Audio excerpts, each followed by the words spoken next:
We're at Dream Racing outside of Las Vegas, which is the world's premier driving experience. You can drive supercars and real race cars on track without any interference from instructors. In fact, they will coach you to go faster. I always visit here when I come to SEMA. I like to try out new cars, both ones that they want me to drive, plus ones that I want to drive. And today, I get to do both. But I have a special guest, Jordan from Shipbox Garage. Hello, mate. Dude, thanks for bringing me out. So, did you really think last night at a nightclub party, I said to you, oh, come thrash race cars with me tomorrow? No. You're like...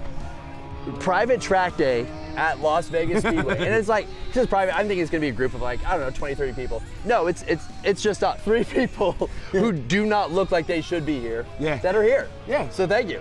I'm Now, so excited. I decided, due to your personality, which I do very much enjoy watching, you should drive a car that you would never be caught dead in real life. So, I do not know, genuinely, what car I'm about to drive, and I'm so excited to find out. It's gonna be funny if it's not, if we build up all this hype and then it's just terrible. So if that, it's on him. But if it's good, also on him. Are they gonna say this?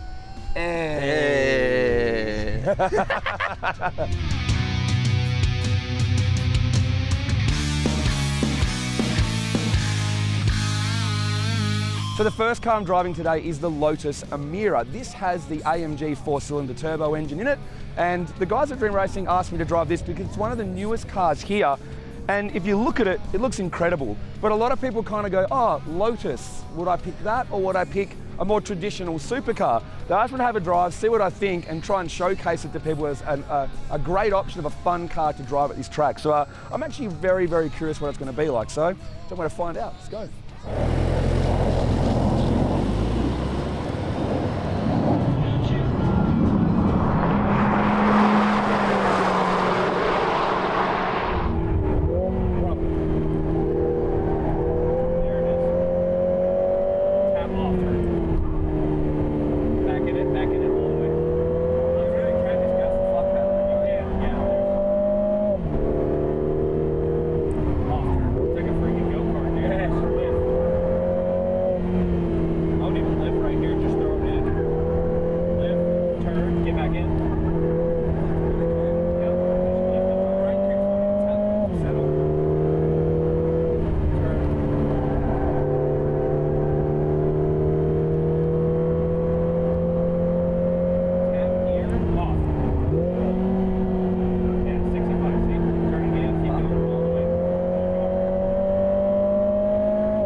That was a very different experience than I probably thought would happen for a few reasons. Lotus is, as most people say, like a go-kart, and it is true. The driving style that I'm kind of used to doesn't work in this car, but Sean was a great instructor to kind of taught me how to get the most out of this car. You don't trust it as much as you might say a Porsche, but I don't mean in a way that you're scared of the car. It's just one of those things where you've got to trust the car a couple of times and you carry a lot of speed. You don't need to brake as much as you do in a lot of the cars here, but it is fun. It's very rewarding. So a 58 is pretty good in this car, I'm told, so I'm pretty happy with that. Very happy indeed.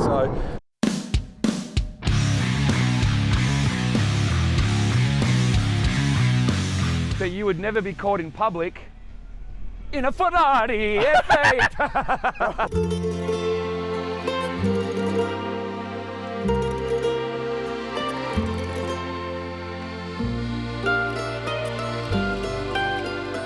I really hope you were. I'm gonna be honest, I thought it was a build-up for the Corvette, and like, still very excited. Infinitely more excited, but this is like, hey, you're promised a model, and then, you know, you're given like the fluffer. You're given an HJ from like a 7 at best.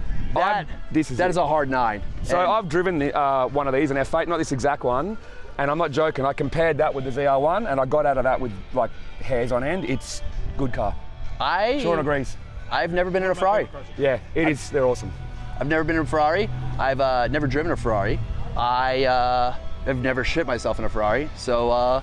See if we can make all 3 possible. You ready? God damn, dude, I'm so. Dude, I really like this car. Like, camera, dude. Let's go.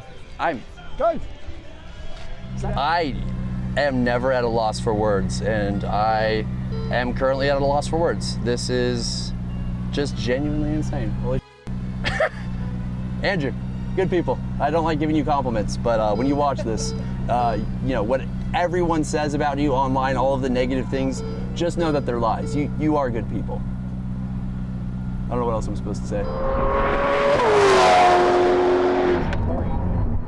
Turn. Miss one, downshift, go in. Brake, downshift, turn. Just a little bit. Keep it tight now. Build it back up. Keep it tight. Left side. Brake harder. Turn early. There you go. Good. Gas straight. Brake. Turn. It's fast. Gotta get in those brakes. Keep it tight. Build it up. Unwind the wheel. Push to the right. All the way. Upshift. Hard brake. Turning in now. Get in. Lift. Gas out. Upshift. Keep going. Turn in. Firm brake. Downshift. Carry the brake. Turning in. Lift. A little bit of throttle now. Turning tight. Good. Build it up. Build it up. Full throttle left side. Up. Back to the right. Up. Heavy brake. Heavy. Down 3. Beautiful.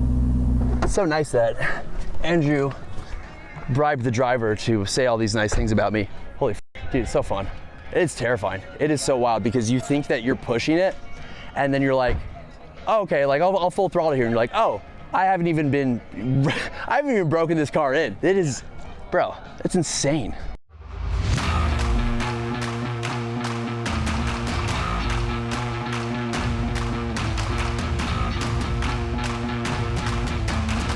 So every time I leave Dream Racing, everyone says, what is your favorite car to drive here? And I've always said that it was the 991.2 GT3 RS. It is not the quickest lap time I've ever done here, but it's consistent. I've done 54s in it, and it just fits like a glove, and I've always loved it. So now there's a new GT3 RS, but this is the car I've been waiting to drive for a very long time. I've literally been checking the website going, when do they go to GT3 RS at Dream Racing? And now they do. I've driven one on the street in Germany with JP and on the Autobahn. That was pretty cool, but this is where this car belongs, on a racetrack. And apparently some tweaks and some new tyres on it. I'm pretty keen.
Before I talk, how was I? Fantastic. I mean, like, he's on par with instructor level times. 4 laps in, 3 laps in, 52.57. That's fast. That's man. my quickest road car time. Like, it is. By my GT3 RS was slightly bit slower than that. Yeah. And Like, dude, this car is it's perfectly engineered. Yeah. You got a driver that knows how to Yeah. work with the engineering, and yeah, man, absolutely ripped it. The hype is so real about these cars. I drive it on the Autobahn, like I said, and yeah, like it's good. Like, you know. It's fast. But if you don't drive it at 9/10 and above, you are literally wasting your money. Sorry to anyone that drives these cars to Cars and Coffee or drives it to the shops, sell it and give it to someone that'll actually use it, because the hype behind these things is... Every journalist just said it is complete perfection, the end. I can't critique it. I can't tell them what to do that I'd like better. It's just perfect in every way. And in a way that some cars are perfect, they're boring. But this car is exciting. You can keep pushing harder and learning. It rewards you. I would just not ever want to get out all day, and I'd still enjoy every lap. While some other cars, after 10 laps, I'm like, oh, I'm over this. But I don't think I'd ever get sick of driving this.